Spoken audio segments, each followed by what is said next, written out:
On today's Locked On Thunder podcast, the Oklahoma City Thunder fall to the Minnesota Timberwolves. What went wrong for OKC? What about these rotations? And is this going to be the reaction every game? We'll talk about it on today's Locked On Thunder podcast. You are Locked On Thunder, your daily Oklahoma City Thunder podcast. Part of the Locked On Podcast Network, your team every day.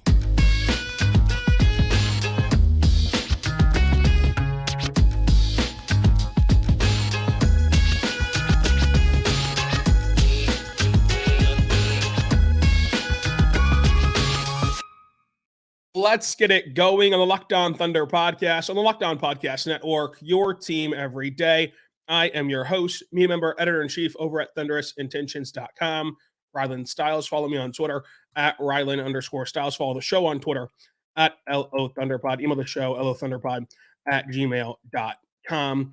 Folks, what a game that was. It was a kind of playoff atmosphere in Minnesota. The fans showed up in a big way. Credit to Minnesota fans. And the game kind of felt more playoffy because it was so grinded out, slow it down type of tempo that you're not used to, in the regular season. But for this Thunder team, they go to Minnesota and they lose 106-103. And the reaction and the fallout, which we're going to get to, we're going to react to all of your takeaways from this game, has been brutal. Now, the inactives for OKC were Pokusevski, Keontae Johnson, and Lindy Waters Ther. Those are all healthy scratches. Pretty interesting that the Thunder, whenever they had their entire roster healthy, there was no injuries whatsoever on the injury report. Didn't even have to submit one because there was 0 injuries. That at that point, you have to make some people inactive. That they chose to make Pokusevski inactive.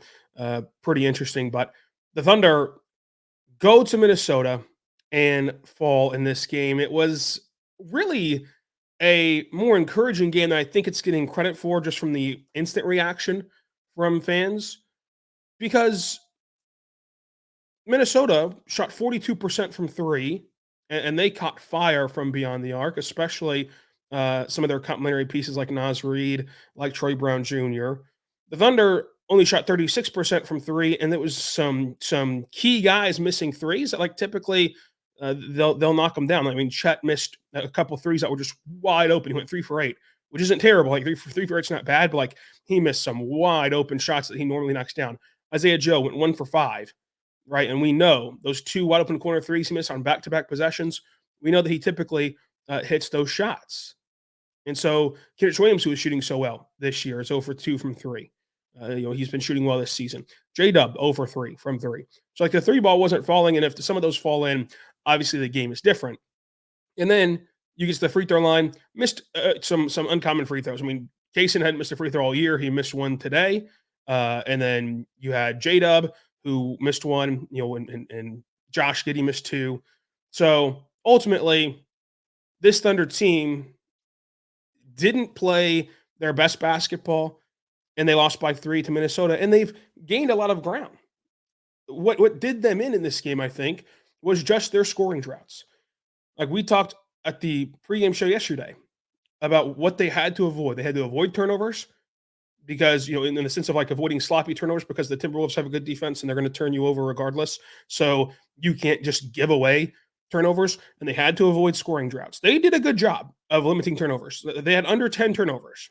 That's really good, especially when they started out with 3 in the first quarter and then had that snide at the beginning of the third quarter where they threw away a couple possessions in a row.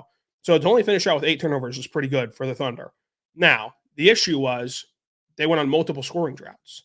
And this Minnesota defense, they are good enough to stop you at full strength. They are good enough to stop you when you have Shai in the game. Like there were multiple stints where Shai was in the game and he can't do it alone. So yeah, Shai's going to score 32 points. He was phenomenal. So, shooting almost 60% from the floor, 0 for 1 from 3. Shai was phenomenal, but there were stints on the floor where Shai was on the court and they just weren't scoring. It was that third quarter. Like Shai was on the floor and they were not scoring the basketball because they did a good job of defending Shai. And they do a good job of defending just in general. And so when they did a good job in that third quarter when Shai was on the floor playing defense and they limited the Thunder's offense, that's when you knew the kind of game was trending the wrong way, because you just had that feeling that fourth quarter scoring drought was going to come, and it did without Shai on the court. So ultimately, Minnesota's defense was better than the Thunder's offense. And if you play this thing out 7 straight times, I think it'd be very interesting to see who would win. I think this would be a very great, interesting playoff series. But it is disappointing. I'll grant you that Anthony Edwards only plays in 28 minutes because he sadly got hurt in this game. I hope that he's going to be all right. Haven't really seen any details on that yet. Kind of went up and landed on his hip hard whenever Jay was trying to take a charge. But he only played 28 minutes and you lost by 3 points, and you had those scoring lows that really hurt the Thunder. But it just comes down to needing more consistent offense, and also needing more consistent offense and needing to be able to score against zone defense. Like the Thunder against man defense, they're in the 97th percentile in the NBA.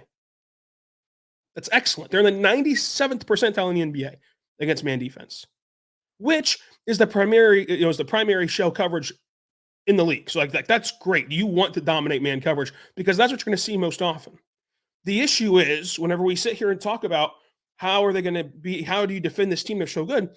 The way you can defend this team is going zone against them. And that's been seen last year. That's been seen this year. This year they go from 97% to 69%. And 69% is still good. Like that, it even ranks on Synergy as very good. But that's such a steep drop-off from 97 to 69. You can see the difference there whenever teams go to zone. Now, for a lot of the season, they haven't had Kenny Williams, and Kenny Hustle's their best zone buster on the team because he's so good at operating at the nail and they can go smaller. This specific zone matchup with the Timberwolves, it kind of negates your best zone buster because you can't go that small against Minnesota. So that kind of double compounds the problem. Was because of what they can do. I thought that also Rudy Gobert was phenomenal in this game. It wasn't necessarily that Chet or whoever was timid at the rim. They just thought better of not trying Rudy Gobert a lot of the times. So it looked timid, but they're going to get blocked anyway. He was in great position. He was doing a great job contesting. And so Rudy Gobert deserves a ton of credit. You just ran into a really bad matchup for OKC and a team that we knew was a bad matchup for OKC, right? And you still only lost by 3 points. With some things that you can clean up on your own. Hit your shots, hit your wide open shots that you were generating in that first quarter, in that first half. Don't go through those scoring lows. And Chet's night, he was off offensively, only shot 30% from the floor, 3 for 8 from 3. The box score looks a lot different if you hit some of those open threes that he just missed, which isn't like a need to worry about what went wrong. And look, if he's not good offensively against Rudy Gobert, that's not like a knock on him. That's why Rudy Gobert is the defensive player of the year caliber player that he is. And he's won defensive player this year before. He's been an all-star before solely on the back of his defense. He's never been accused of being an elite offensive player. He's an elite defender. And so if he dominates a rookie down low, you kind of expect that. And then J-Dub was just extremely rusty. He couldn't really get into rhythm. It didn't look like there were times where, he was overly aggressive. There was times where he was kind of fading into the background. He goes 2 for 10 tonight. First game back. He makes such a difference for this Thunder team, especially when Shai's not on the court and you need a bucket like we saw in Golden State a couple of weeks ago. So him being rusty hurt this team. Lou Dort missed a couple bunnies and only made 1 shot out of 5 attempts. So for as bad as you can talk about the Thunder playing and harp on how bad the Thunder played, the Timberwolves got a really good Rudy Gobert game on both ends. They got a bad Cat game, and they lost Anthony Edwards for a large chunk of this game at the end. They only played him 28 minutes. It's tough. It's tough to lose this one. I will grant you that, but we're going to get into some of your reactions, and that's going to kind of guide the show from here on out. These are just kind of my overall thoughts on the game. Your reactions will take away the show here. But every game can't be the sky is falling. Every game can't be, oh my gosh, what's going on? What went wrong? Every game, has to have some sort of measure to it. I think the biggest reaction to this game is just like, how are they going to figure out how to play in zone, and how are they going to figure out how to get the right combination of players on the court that won't go through those scoring droughts?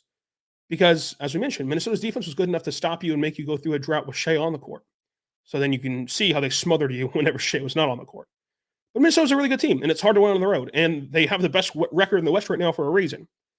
And the Thunder still have a top 4 record in the West presently, even for being the second youngest team in basketball. So we'll talk more about this game a lot today.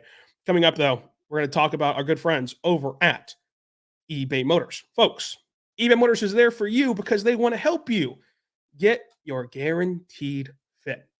So they've partnered up with our guy, Josh Lloyd from Locked On Fantasy Basketball, to bring you some of the best fantasy picks each week and all season long. Whether you're prepping for daily drafts, whether you are scouting the waiver wire, every week we're going to provide you players that are guaranteed to fit on your roster. So let's take a look at who Josh has picked for this week. It's the eBay Motors Guaranteed Fit Fantasy Picks of the Week. So you have Jaden Ivey with his level of scoring that he can provide you, and the Pistons kind of going nowhere. Surely they're going to kind of lift him up into the rotation heavier now. You have Al Horford, who, he has Kristaps Porzingis out, and Horford has going to see a bump in his production because Porzingis is out. So you're going to see Al Horford maybe be a nice pickup for you. Gordon Hayward, if people dropped Hayward, you might want to grab him back up now because of LaMelo Ball's injury. Somebody has to score those points. Somebody has to carry the load offensively without LaMelo Ball, who is sadly, of course, on the sidelines. Saddiq Bey. Bey has been elevated to the starting lineup with Jalen Johnson out. And so that can be a very serviceable bridge gap for you. If your fantasy team is dealing with injuries, you can go pick up a starter in Saddiq Bey, and he can get you some of those points that you need. And then Scoot Henderson. Up and down from Scoot Henderson, up and down from Scoot Henderson. But his minutes are back.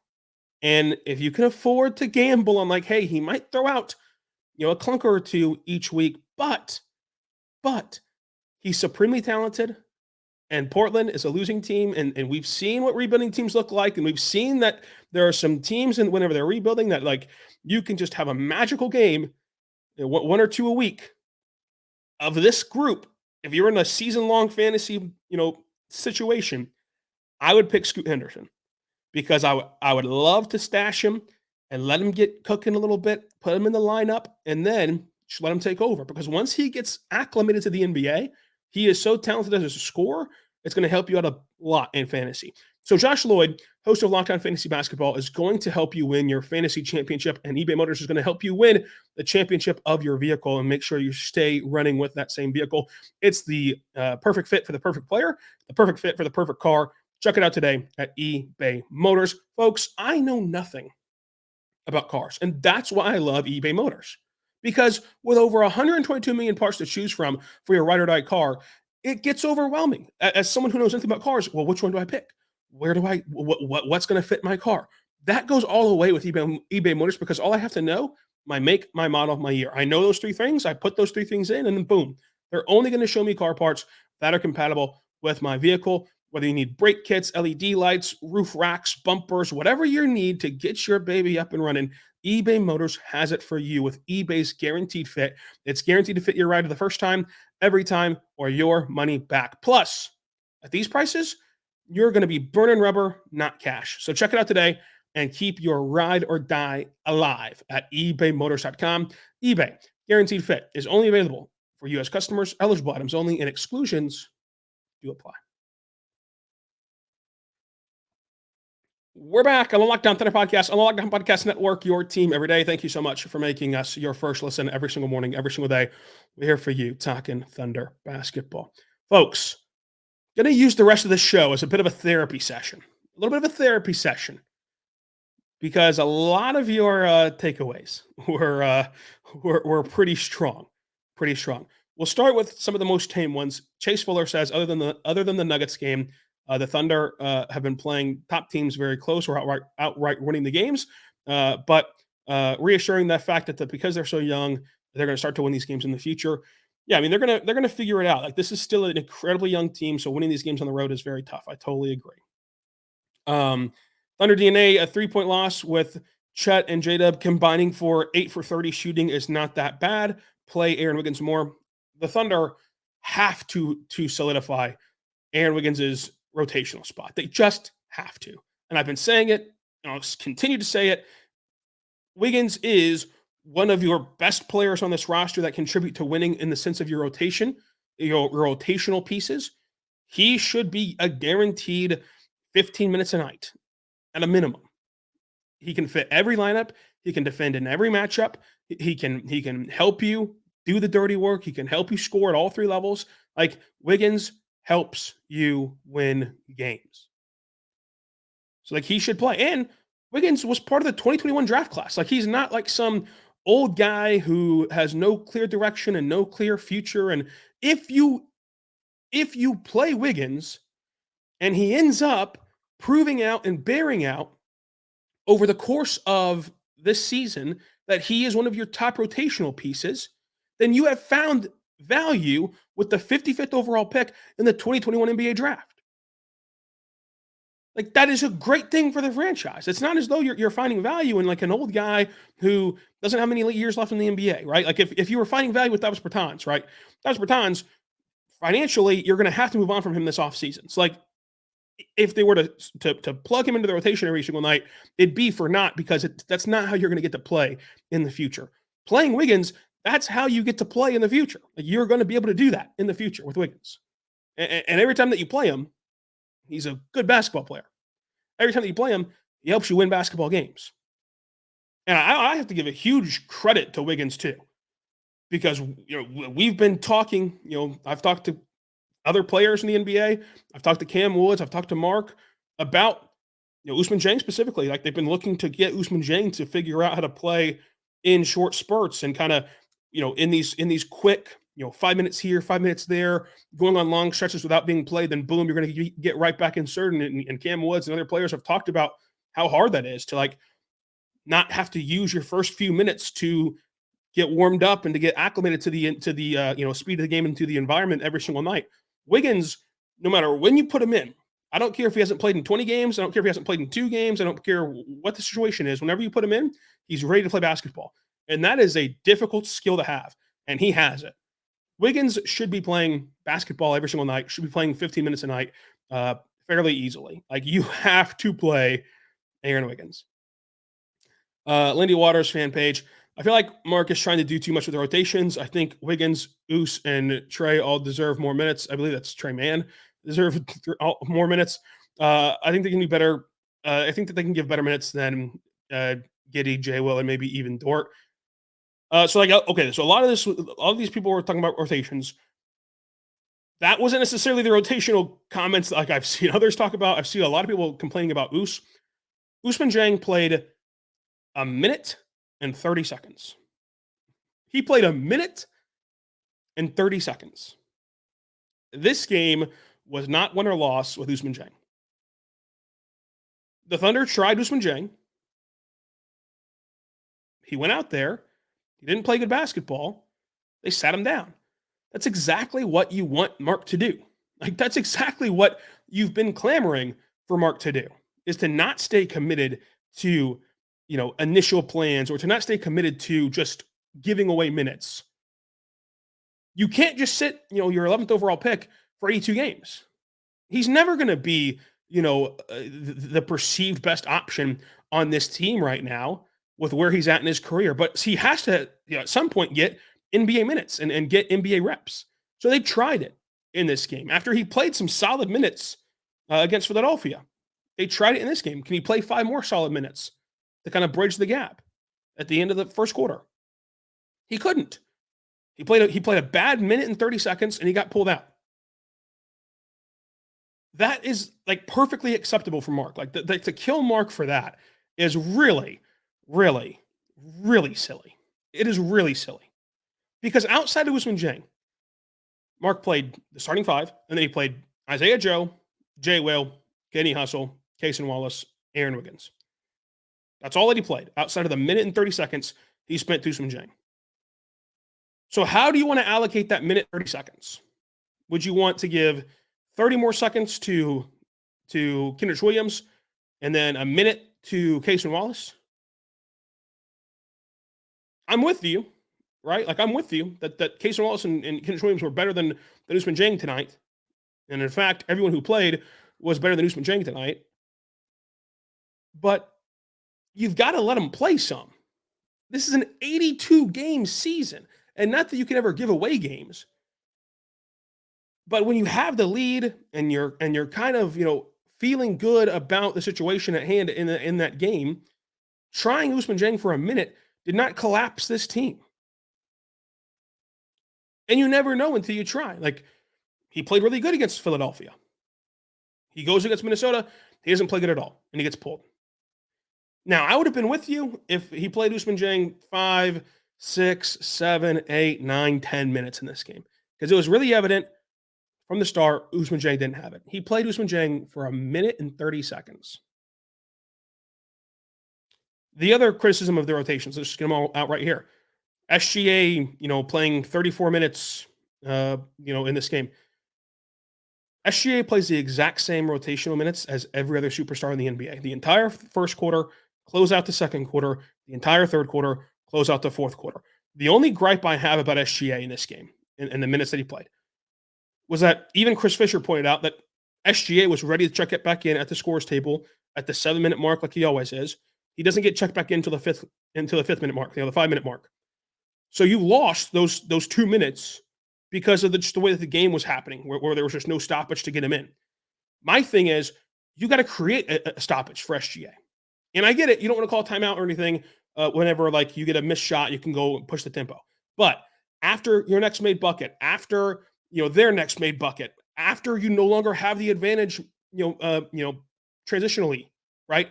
Even if you just simply give away a foul, you got to do something to stop the ball. Even as something as small, like if you want to save your timeouts, because the timeouts were important at the end of this close game, you knew you were not going to close with Josh Giddey. You knew Josh Giddey was not good enough to close this game. You knew that he just was not up to par, and he only had one foul. And by no means in danger of fouling out. So if he picks up a second foul for the sake of getting SGA in 2 minutes earlier, that is a fantastic trade-off, because the only way you're putting Josh Giddey back in this game is to inbound the ball. He's not going to get a foul there. He's not going to get a foul inbounding the ball. So to sacrifice those 2 minutes because there was no stoppage, I think was the wrong decision, because you had guys on the floor who, even if the only way you can get a stoppage is you don't want to call a timeout on yourself, you don't want to call a timeout in transition, so you don't want to end your offensive flow. I get that. But if the only stoppage is in the half court, once the defense is set, hey, Josh, go take a foul, and we can stop the game and get Shai in, that's perfectly worth it to give Josh his second foul. Because I get it. I mean, Lou had 5, J-Dub had 4, Chet had 3. You give away a Chet foul, Chet had 2. That's 3 now fouls on Chet. Then you only have a couple to work with, right? So I get it. Especially Chet playing, of course, a dangerous position where it's just you can rack up fouls quickly down low at the end of games. But Josh Giddey was on the floor. He had 1 foul. So he picks up his second foul. You're going to put him on the bench anyway. And the only time he'll step back on the court is to inbound the ball. So letting those 2 minutes pass by, I thought was a little bit of a misstep from Mark. I don't know the reasoning though. I'm not in his brain. I'm sure he knows. I know he knows way more about basketball than I do. But from the outside looking in, I didn't understand letting those 2 minutes go by whenever Shai was at the scores table. But that's 2 minutes. That was 2 minutes that Shai should have been in the game. But it is what it is. I thought that overall, we have to remember that Mark is a young coach too. This team is young, Mark is young. This is the first real season where there's been any sort of pressure, external pressure especially, on Mark. And this is the first real season where all of this stuff is under a microscope, and all this stuff is going to be heavily dissected and scrutinized. But we'll continue on talking about your reactions to this game. White Wolf says, if I see another 50 pump fake game, I'm going to lose it. I think that the pump fake stuff was just the presence of Rudy Gobert. Rudy Gobert is just awesome at protecting the rim. So we can continue on here talking about your takeaways. JA says, stagnant offense, missed too many open looks, timid inside, pulling up for layups, and the rebounding is killing OKC.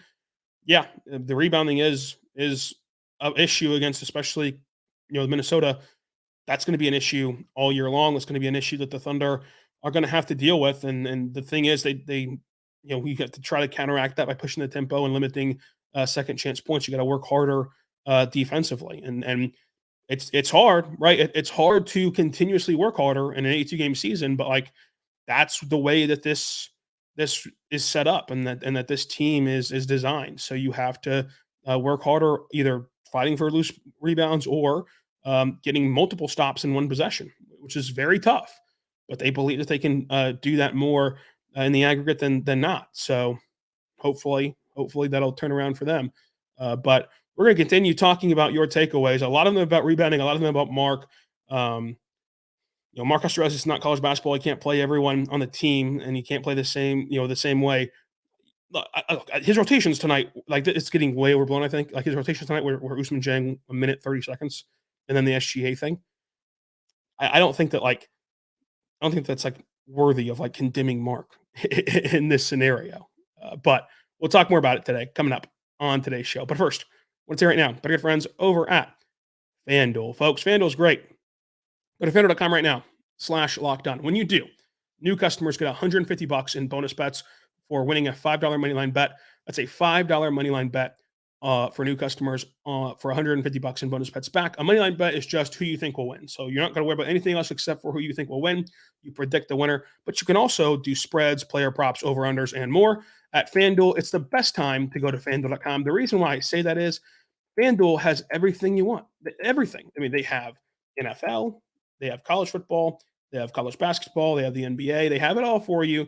So check it out today, including NHL, if you're into that sort of thing. For example, the Magic and the Wizards get together. The Magic are 10-point favorites at home against Washington. The Wizards with a big win over Detroit in their last outing. You can also watch tonight some great games on deck as the Lakers are in action against the Pistons. The Lakers are 7-point road favorites in Detroit. The Lakers, of course, come to OKC tomorrow, so you can watch the Lakers and see kind of how they're going to handle this back-to-back scenario, and that might give you a little hint into who will play tomorrow in OKC. So you can go there right now at FanDuel.com /lockdown, get $150 in bonus bets if you win that $5 moneyline bet. So go check it out today. Go pick a winner and get your bonus bet.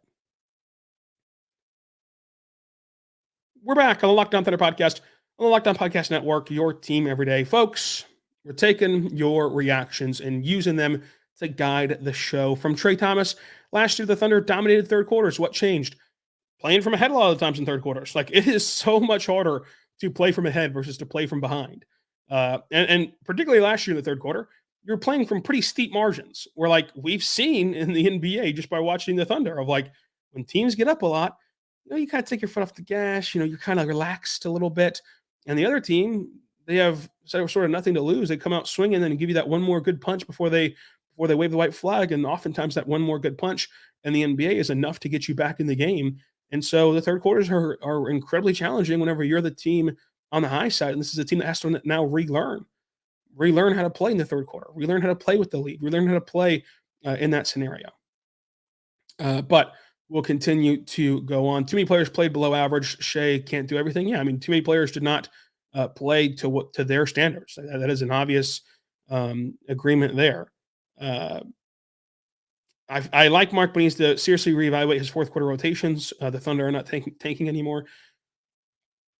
Who else would you want to play? Like are you just dying to see Davis Bertans out there and his inability to play defense? Are you just dying to see what are you dying to see? I mean, Micic would be an interesting guy to see.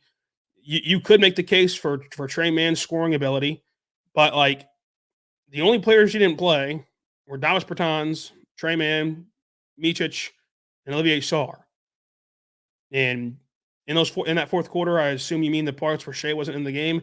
I assume the only player you want to take out of that lineup was Josh Giddey. So that leaves you with Micic and Trey Mann. And if you want to say that they can provide you more than Josh Giddey can at this point on the floor, I totally agree with that. But they're going to play through and work with their sixth overall pick. So it's kind of the nature of the being. The bottom line is this fan base has a championship appetite for a team that has a first round stomach, right? Like this team is not a championship contending team right now. Like, this team is not a failure if they don't win the championship this year.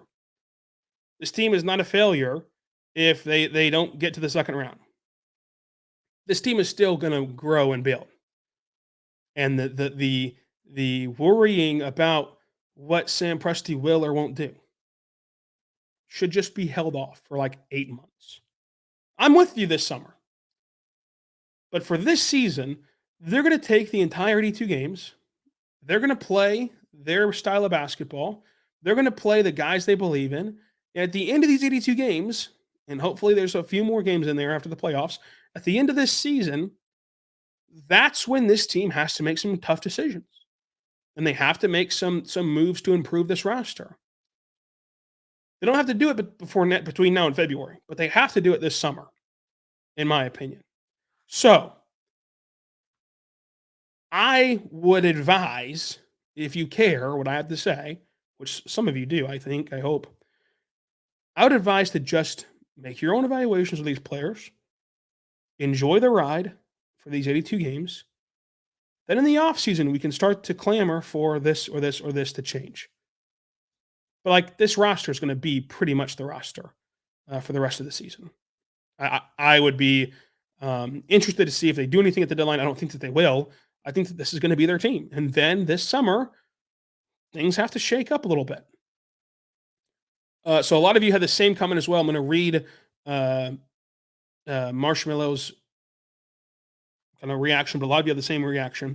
Allegations aside, it's apparent that Josh Giddey does not fit with this team. However, why is he still starting? Opponents have definitely found out that he's the weak link, and that's why he's being targeted on defense and left wide open and just clogs the paint. So, allegations aside, all that aside, yes, Josh Giddey is playing horrible basketball. He's a non-factor defensively. He's became a non-factor offensively because even his playmaking has regressed. He's not really trusting himself to dribble. He's not really trusting himself to kind of probe in the lane and get kickouts and things like that as a ball handler and as a playmaker. Josh Giddey's just not playing good basketball right now. We already knew it was going to be an awkward fit, but figured that it could still work out in Oklahoma City. This first 17 games, whatever it's been, has not been good for Josh Giddey. Some guys are going to get left behind, and I'm not saying that that's the case with Josh Giddey already, but this is not a great start to this core four. This is the first 15 games of this core's life together, right? I know that we've kind of gotten used to seeing Josh Giddey play. We've gotten used to seeing Shai play, gotten used to seeing J-Dub play. The four of them together have only played in like 15, 16 games. So like, this is still a new thing that can be worked on and can be worked out. But the defense, I don't think will ever come around for Josh Giddey necessarily. His lack of being able to score the ball efficiently at any level, either at the rim or 3-point land or wherever, is worrisome. But as I said before, they're going to take this whole 82 game season and they're going to see what they have.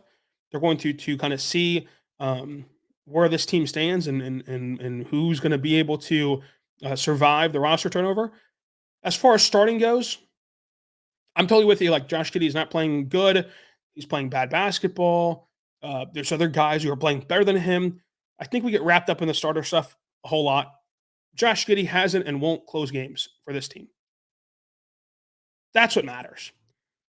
He plays, the least amount of minutes of the starters. He doesn't close games out in the clutch. That's what matters. Doesn't matter who the PA announcer talks about. He gets off the court in pretty short order in the first quarter to let SGA and SGA and Dort, and then three rotational players, oftentimes Joe and them, work at the end of the first quarter. So like, the starter stuff, it doesn't really matter. I get it. It's a status symbol. I get it that it's kind of a perceived like great thing, but Josh is out of the game early in the first. He doesn't close games. So they're already playing Josh pretty much bench minutes and like as little as you can play him.